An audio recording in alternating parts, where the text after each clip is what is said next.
Hola, mi nombre es Sofía Ferrero, soy la directora artística del Festival Internacional de Cine Este y en esta edición número 16 tenemos el placer de contar con algunos directores y directoras para conversar sobre sus películas. En este caso tenemos a Thomas Furharper, es el director, él es austríaco, su película también, de Clean and Cleansing, que está en la competencia Vidas Cruzadas, que como bien saben es una competencia de no ficción, es decir, decir de documentales entendidos en un amplio espectro. Son películas que conversan entre sí para hablar sobre distintas realidades que pueden tener que ver entre un continente y otro. Así tenemos la película de Thomas y también tenemos películas de Colombia, de Perú, de Georgia, de Polonia, etcétera, etcétera. La película de Thomas está en competencia, se muestra estos días en el festival y teníamos muchas ganas de conversar con él porque es un director muy particular, ya le preguntaremos, él viene desde la filosofía, tiene otros documentales previos y este documental que estuvo en Bafisi, estuvo ya en América Latina, tiene mucho para contarnos sobre la obsesión de Occidente con la limpieza y la purificación, la pureza. Es un documental que atraviesa diferentes espacios públicos, sobre todo, como hospitales, como museos, escuelas, sistemas de transporte, y problematiza sobre el qué es la limpieza y también cómo se realiza ese proceso de limpieza. Así que vamos a conversar con él. Welcome, Thomas. Thank you so much for your time, for your movie. We really, really enjoyed it. We think it's a movie that has a lot to say about the world we live in, right? Yes, I hope so. First of all, thank you so much for this invitation. I'm really glad to be back, I can say, because I was here I think, in 2018 with my film, The Third Option. My film was here, but I was not there. So I'm really back, very happy to be in this wonderful festival again. And I hope that I can be there at some time, maybe with one of my next film in person.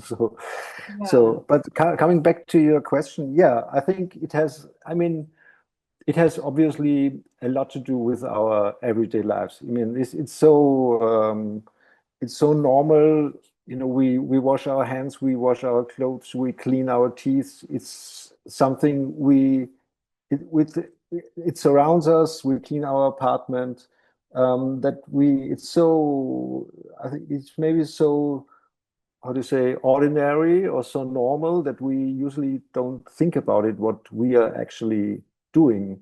And we don't, so at least I didn't, before I did this film, I didn't recognize, when I walked through the city and saw, or when you're at the airport or somewhere else, always see people they clean something, but um, you don't pay a lot of attention to them because it's so normal.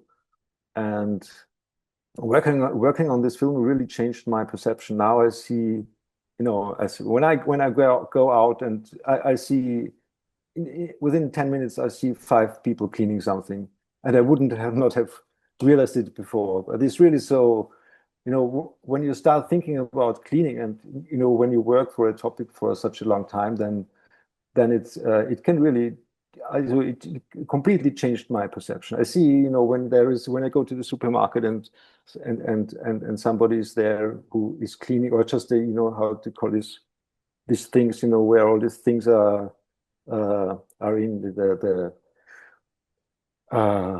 you know the Like the yeah. counter where you pay? No. Yeah, no, sometimes you see things standing around, where the things they need for cleaning. I don't know the word in English now, but Yeah. everything which has to do with cleaning, I immediately look at it and I think about, this is cleaning, this is cleaning. So yeah. And you Uh, also work, sorry for the interruption, you also work with the concept of cleaning in a very wide way, like yeah. aura cleaning and energetic cleaning, and these concepts are very trendy now, right? Not just like literal cleaning. Yeah, I mean, I don't know if is it trendy? Do you have the feeling that it's trendy? I mean, I started to no, I had this idea doing what about doing a film about cleaning, and then when you start thinking about it, then you also I discovered that there are many different layers of cleaning. You know, there's this physical cleaning, which we know. Then there's this symbolic cleaning, you know, in the church, the baptism scene. There's spiritual cleaning. There is even a very dark side of cleaning when you think about ethnic cleaning, ethnic cleansing, and racial cleansing, and this kind of thing. So it's a very, very complex, multi-layered topic, and then I had the idea maybe that could be so. Although it's a film that is just about cleaning, it could be an interesting film because it's so complex. And when you have a rather strict concept, you know, the concept was just filming people who doing different things. It can be boring, but when the topic is so complex, then I thought maybe, oh, okay, it could work as not only as a short film, but maybe also as a 90 minutes film.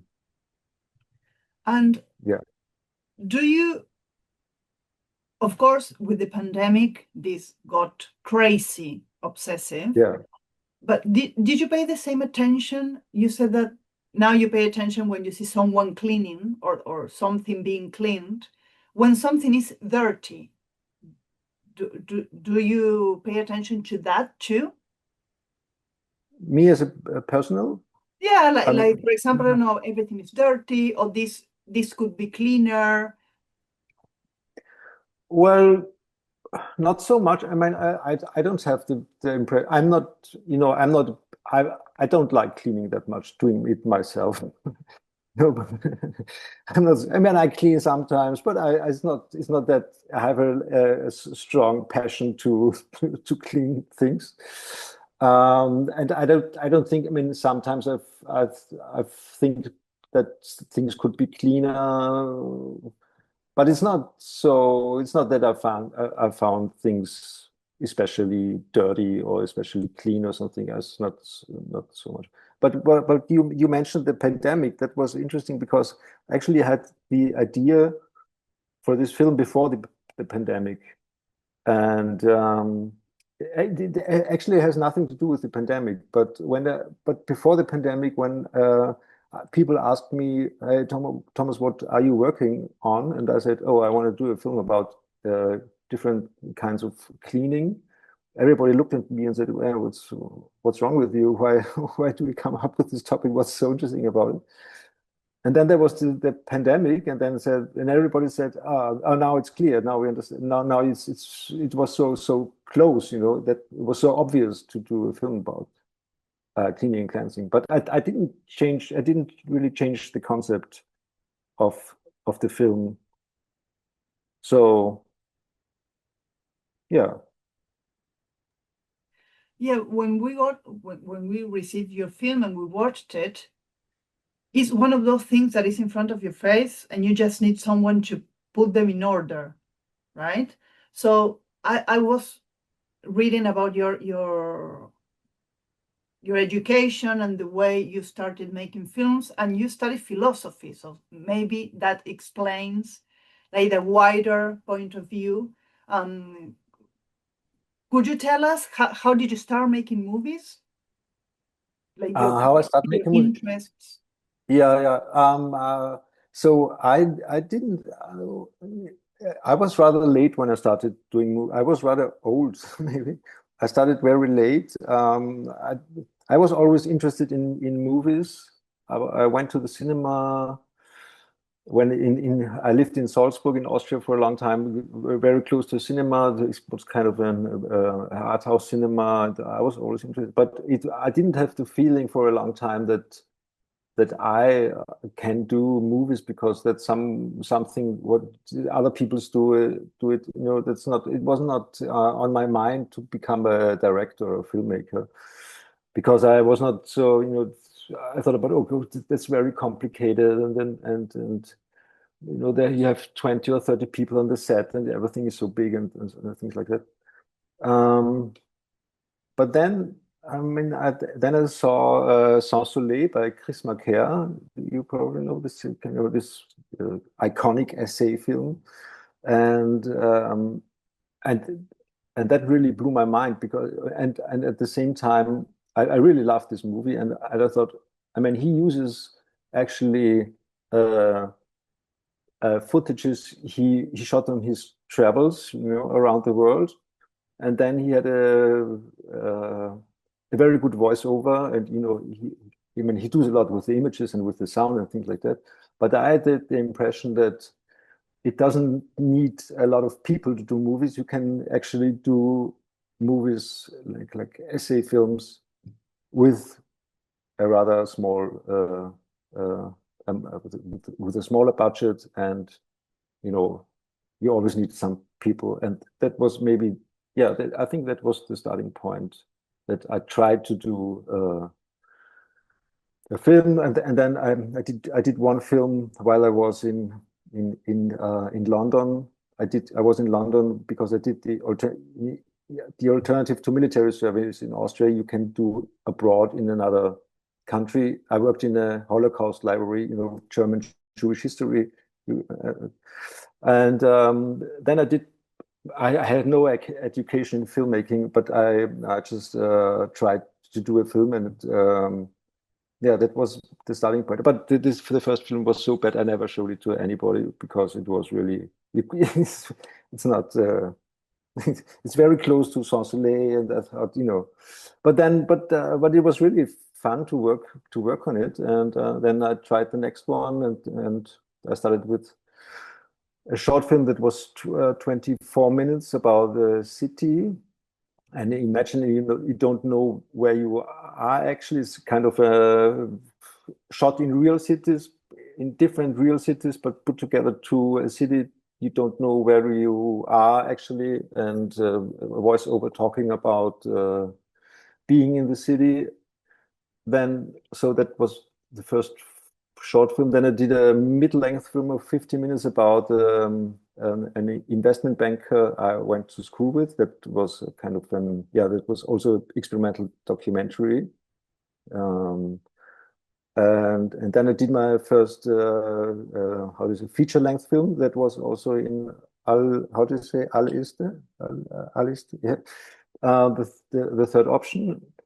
And then I did the second feature film about classes in Vienna for immigrants, you know, people who come from other countries and they want to living together. Yeah, they want to stay in Vienna, and they get kind of an introduction how life in Vienna or in Austria works. And now, and Cleaning Cleansing was my third feature-length film now. So I don't have a master plan, you know, I don't know what's, I mean, I hope that I know what my next movie will be, because I'm working on, but I don't know where then the next one will be, because I don't have it's very different. The topics, they pop up, and then I think, okay, that could be interesting. And how was the process of making Clean and Cleansing? Because it's a very observational movie with very different spaces, but the distance of the camera, it has a particular thought, like concept. And yeah. How did you organize the information? Because the concept is very small, is very clear, and the variety of the concept is what's amazing in your movie. There's some places that I don't know, it's like going inside the guts of Western obsessive culture and just watching the process and understanding what is cleansing and how is it made. So yeah, how did you think about it?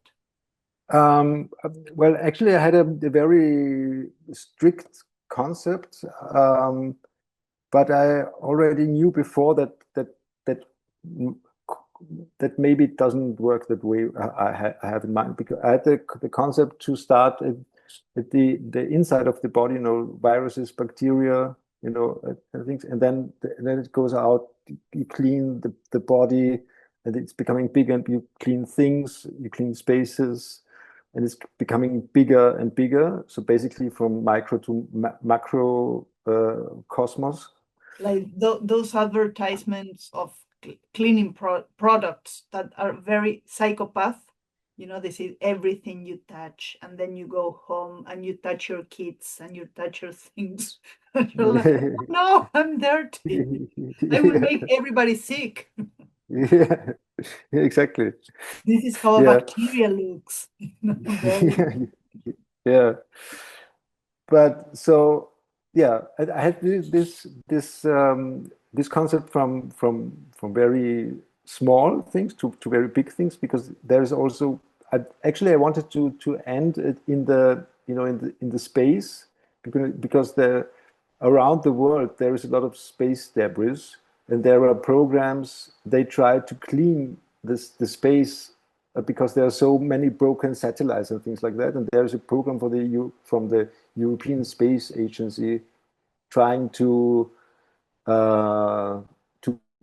catch these broken satellites and things like that, and to clean the space which surrounds the world. So from to very big things. And the garbage. The garbage, yeah. And so that was the main concept, and then there was the different layers of physical cleaning, spiritual cleaning, symbolic cleaning. That was another structure, and then there was this ethical structure from things that, I mean, cleaning can be very good when you think about, for example, the pandemic, to be to wash your hands, to be, and clean things that it can that can save lives. And since there is, this epidemiology and these things that, for example, this medicine and science, that deals with hygiene and cleaning in the 19th century. Since then, and it comes into mind of the people, we live much longer than we did, for example, 200 years ago or something, that because of cleaning and hygiene and things like that. So it's actually very, on the one hand, it's a good thing because it improves life. On the other hand, you have this, when you associate cleaning and cleansing with certain people, for example, in racist discourses, sexist discourses, it can be very, very bad and life destroying. So there's this life sustaining thing, and on the other hand, there's this life destroying thing. So it's completely opposite. And that was also kind of a concept of this film, or a thought that I was interested in. It's good and bad. It's when you think about cleaning, cleansing, hygiene, it's basically everything at the same time in this very complex thing. Could you, in your process, I guess you also consider social class? How cleansing and cleaning is related to a class. For example, I remember a talk I listened of Lucrecia Martel, the Argentinian film director, and she said that when she thinks about a scene, for example, she considers the social class of the characters. Because, for example, if you're thinking about recording a scene of a bath, or like the morning routine of a character, you say, okay, someone wakes up with the alarm probably and takes a shower for like 5 seconds in the scene, drinks a coffee and goes to work, right? But if that person belongs to a different social context, that shower cannot take 5 seconds on screen because maybe they have to heat the water or maybe take the water from another place, and that water will wash the entire family, and that is outside. So the process is different, and the time it takes on the scene is also different. So maybe it's not that clear in European countries, like with maybe more homogenic realities. But in Latin America cinema is something that on screen, it cannot take the same time because in the life of those characters cannot take the same time. So in some countries that I visit, for example, that is something that calls my attention, going to that part of the supermarkets that you were mentioning and seeing all the variety of products. Some countries, they just have one or two. That's it, for disinfect, and that's it. Yeah. And not like the foam for the spaces and the bathroom and the kitchen and the furniture. And it's really, really interesting to think also about clean and cleansing in a social class point of view. Yeah, definitely. I mean, that was not so much the topic of that would be, I mean, you can make probably 10 films out of cleaning and cleansing. You can make a lot of films. But I mean, there is the class thing. There are still class, in this discourse about who is clean and who is not clean. It's not being clean is more connected to the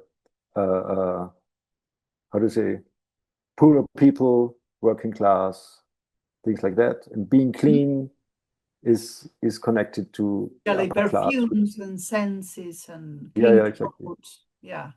And also, like companies, it's being, that's a sign of being, when you have a kind of when you shops, companies, when you go there, it has to be clean because that's not only for how to say, medical reasons, but also for aesthetic reasons. It's a kind of a social thing. When your rooms, or even if you're at home, when your home is clean, that's a sign that you're a good person. You can deal with it. You're not, you're even mental health, right? Exactly. Yeah, exactly. Yeah.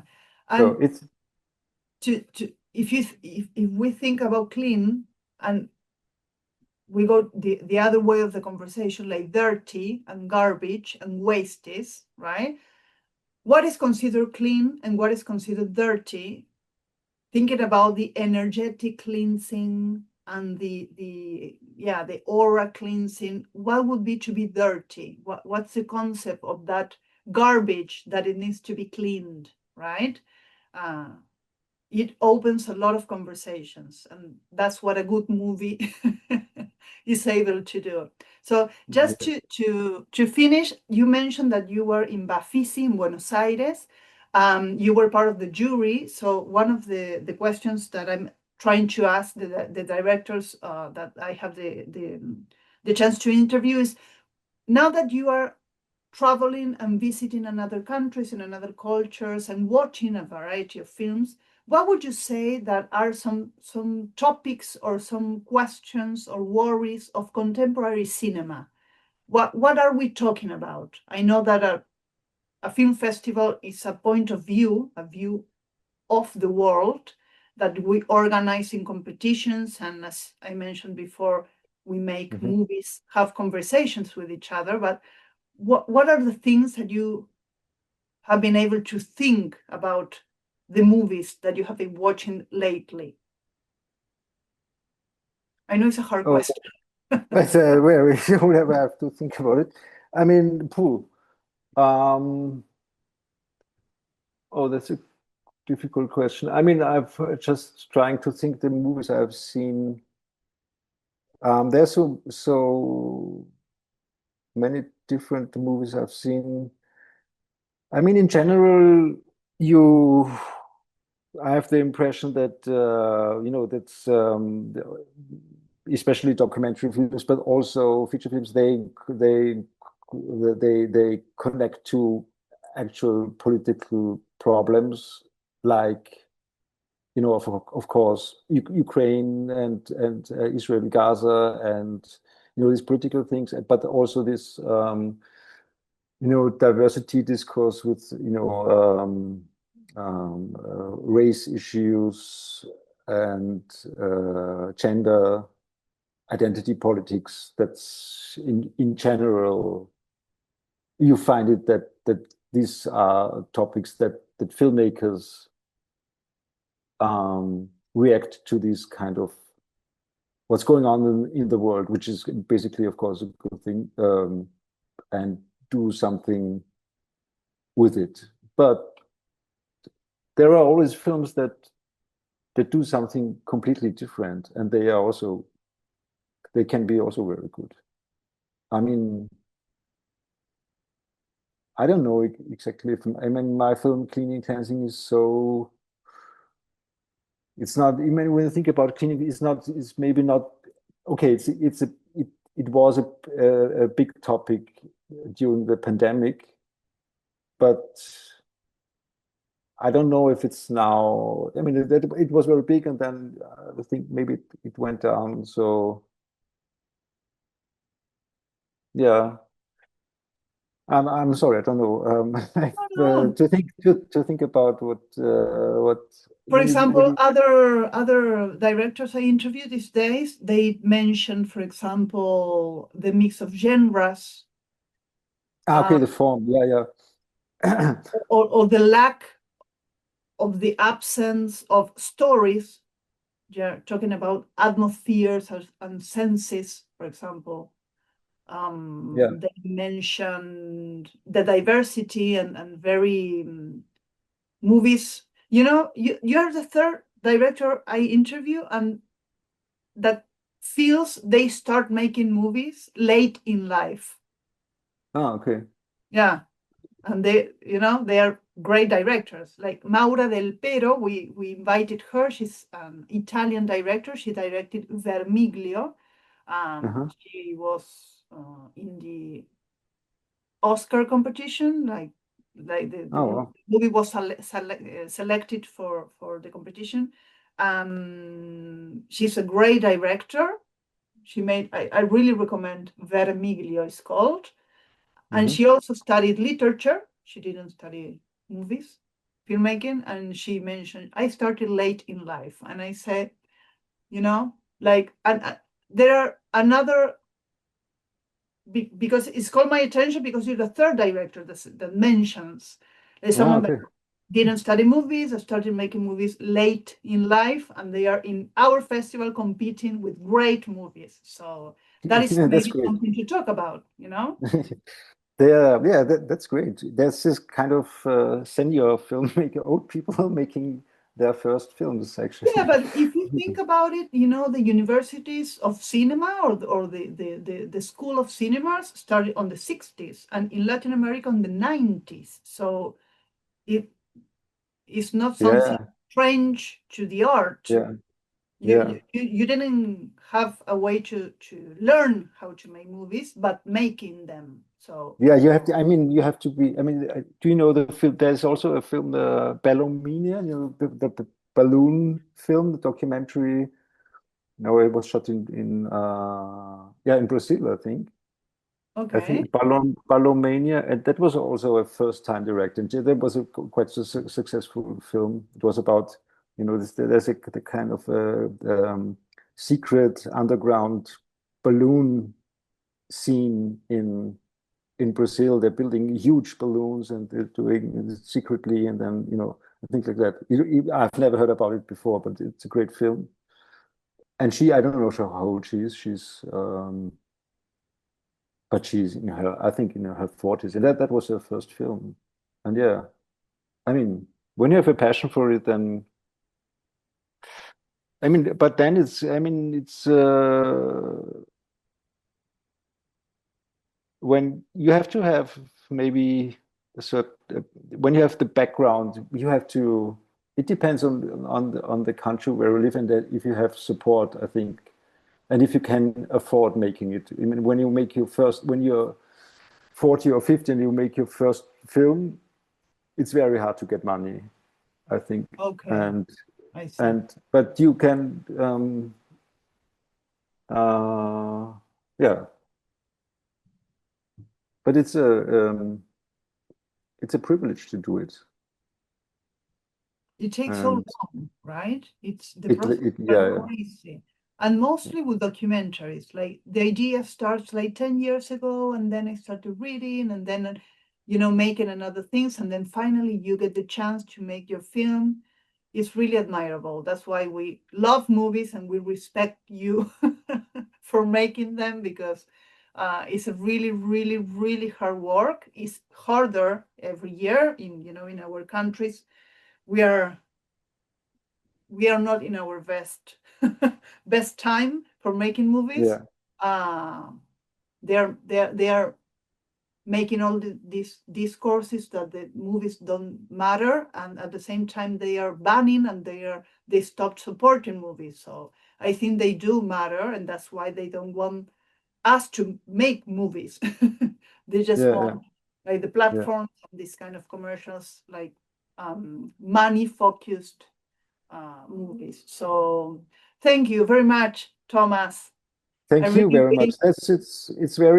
I mean, that's the films are nothing if there's not a festival that shows them, and to have a platform for these films, and to give people a chance to see that's so important in these days. Yeah. Thank you so much for showing these films that maybe are a little bit different from the others, and that are bold, and yeah. Thank you so much. Thank you. Thank you. Thank you. I hope we can invite you sooner and have you here. Hope so. I hope so. Yeah. And good luck with your new project. We are looking forward to watch it too. Thank you. Thank you very much. Thank you. Have a great festival. Thank you. Have a good day. Bye-bye. Bye. Bye.